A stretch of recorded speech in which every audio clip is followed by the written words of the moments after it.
Guys, welcome to the second episode of Between Journeys with BJ. Today we got a golfer committed to Wagner, Jack McMahon. Welcome, Jack. Thank you for having me, bro. I appreciate it. I appreciate it. Today, while we talk, not only are we going to be talking about his journey, we're also going to be playing Fall Guys.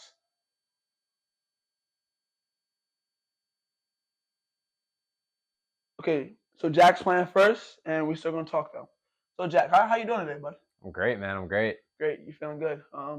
That's what's up. So Jack is committed D1 to play golf at Wagner. Sir. Jack, talk to me about how you first started playing golf and when it was first introduced to you. Yeah, for sure. So my dad got me into the game. I grew up on a golf course in Elk Ridge called Timbers of Troy. So it's always been kind of there for me when I wanted it. And yeah, he took me out there when I was pretty young, got a club in my hand, and then from there I just fell in love. So when you're younger playing golf, is there any certain teams you're playing on, in elementary, middle school, or how does that work? Nah, golf's different. So that's actually a good question. Golf's different because a lot of it's individual. Right. So the only time I've ever been on a team in the 10 years I've been playing is high school here at St. Joe. So it's all kind of individual. It's up to you to enter your own stuff. Mm-hmm. And then as you keep playing more and more tournaments against other kids, you get ranked. Right.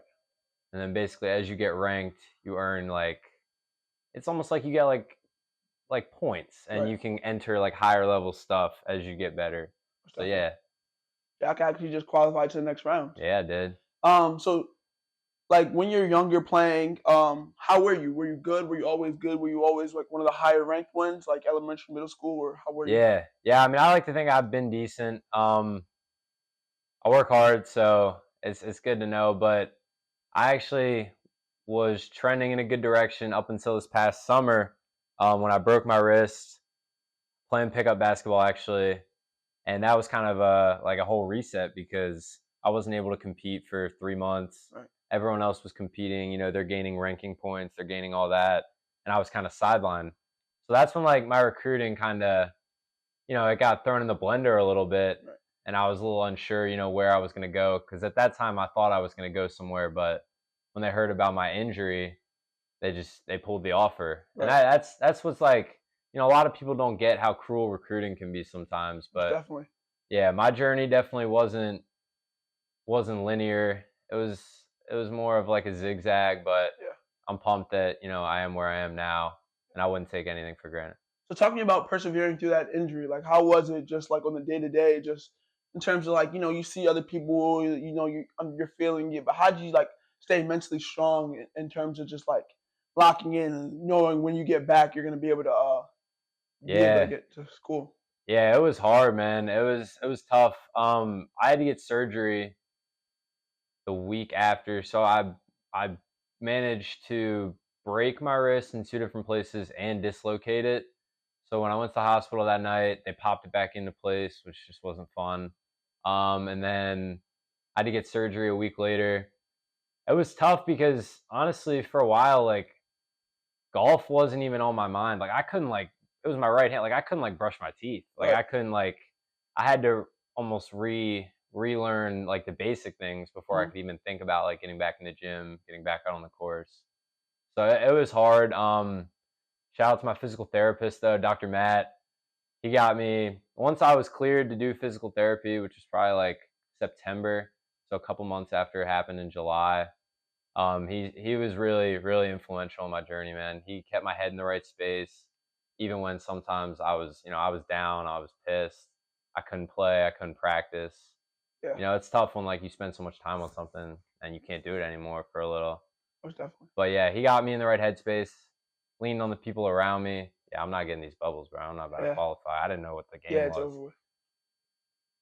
Yeah, he lost. Yeah, so your physical therapist, and definitely shout out him to keep you in the right mental space, because I know that could definitely be tough. A tough thing where as though you're in a rough space where you've been playing all your life and now it's gone. Yeah. So talking about entering high school and playing on a team. I know that you said that was your first time really playing on a team. So how was that different, and the adjustment and just everything with that? Yeah, it's completely different. Honestly, it's a lot more fun. Right. It's it's nice to have people to lean on. And you didn't qualify. Yeah, I didn't. It's fun to have people to lean on, people to compete with, and know that not everything is on you. I could not have it, but if before my guys have it, we're still gonna win that match. Right. So it's been great, man. It's so fun. And it's the things like outside of the golf course too, just like going to get food with the guys, Most definitely. those long bus rides, the car rides, like, that's been great. It's always great, like as an individual sport to become part of a team. It's just Yeah. like feels good to be part of a team. But like how was it like in terms of just like you focusing on yourself? Because golf is at the end of the day still an individual sport. Yeah. Also like focusing on the team. What was that like adjustment and how was that different? Yeah, it's definitely an adjustment. But I'm at a point where I've been playing for so long that I can kind of switch the gears. Right. I can always go back to just, doing me, focusing on myself. And then at the end of the day, when you have a teammate, when there's someone there to help you, like it's just like you can kind of lean on them a little when you need them. But it's so individualized and like I'm so used to it that I'm able to switch gears pretty easily.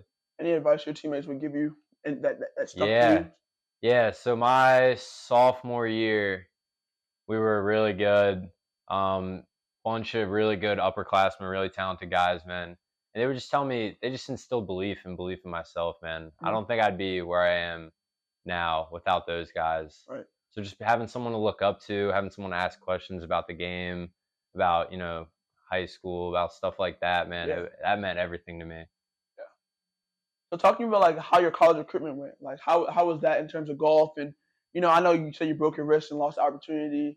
Like I know it was tough, but how did that go in terms of just like different schools calling you and where you were at just Yeah. throughout the whole freshman, sophomore, and junior year? Yeah, so I started getting recruited at the end of my sophomore year, but nothing can really happen until the summer going into junior year, and Right. then schools can start contacting you. Right. I know kids that, their phones were ringing from midnight the day Yeah. it opened. Yeah. I got a bunch of emails, couple of phone calls. I had a bunch of Division 3 coaches reach out, handful of Division 2 coaches, and a handful of Division 1 coaches. So I knew that I was, on the right track. Right. But no schools came out and were like, hey, we're going to offer you. Golf's like, they like to come out, they like to watch you play. Mhm. Because there's a lot to it, man. You can go play and put up a good score, but it's also like how you conduct yourself out there. Yeah. How you talk to the people that you're playing with. Are you coachable? So they'll reach out to a bunch of different outlets to figure things out like that. But yeah, and then that fall, I played some really good golf, picked up a lot more interest, went on a bunch of visits, local Division 1 schools, and then some that were north of us. I think I went up to Connecticut, New York, Pennsylvania, just places like that, just visiting schools. But yeah, then summer before my senior year, this past summer, which is when most kids sign. Like it's when most kids, like if you aren't committed yet, like you're committing, like you're Yeah. It's signing. what happened. And yeah, went out to my local courts, 10 guys. We had 5-on-5s going. Went up to block my friend and just completely like flipped over him, landed on my wrist. And it's tough, man. I told coaches, I think the next day, I emailed them and I told them what happened because they'd have figured it out. They know. Yeah. They have ways to find out, like, oh, what? He's not playing for a few months, like, so Yeah. they know. So I just told them, and it's tough, man. It was honestly a little crazy because I felt like I had built connections with some of these coaches and their programs, and some of them, honestly, some of them just flat out stopped replying. Dang. They said okay, and then they just stopped replying, Oh. and I was like, man, that's cold. But Wagner stayed with me through everything, man. Yeah. So when they gave me the opportunity, it was a no-brainer. It was a no-brainer. You just fell off again. Yeah. But nah, man, it was a no-brainer for me. Everyone always told me, in this journey, go to the place that wants you. The most. Exactly. Yeah. So like in choosing Wagner, like what are you excited about getting up there and competing? What are you most excited about? Yeah, I mean, I'm pumped for the opportunity to be coached by Coach Frank, Coach Choi. They have experience playing at a high level, which is always important. You Yeah. never want to learn from someone that you don't think is better than you or has more wisdom than you. You always want to learn from the better guys. Yeah. So I'm excited to be coached by them. Excited the class that he's bringing in. 3 really good guys. That's another thing for golf. It's different. It's not like you sign 7 guys like Yeah. football or basketball. There's 3 guys in my class. Right. There's only like 400 signees across the country, Division One. So Wow, it's tough to get that one of those spots. it So definitely is. yeah, I'm pumped, man. Pumped for that. Pumped for better facilities, Yeah. more time to practice. So all that'll be awesome. So like, what does a day like look like in just terms of like you preparing and getting ready to be one of the best? Like, how does that work? You on the course, you in the weight room, how does that look? Yeah. Yeah, I try to do a little bit of everything. This winter I was in the gym a lot, just trying to gain muscle, Yeah. and hopefully that will correspond to gaining some speed. Right. Because the main difference is in college, especially at the Division One level, like these guys hit the ball so far, Right. and when you hit it far, everything else gets easier because you got shorter You're numbers closer. in. Yeah, exactly. So it's just been trying to put on some distance. I work with my coach on my swing and just getting everything right. But yeah, I mean it's wake up, try to lift 4 days a week.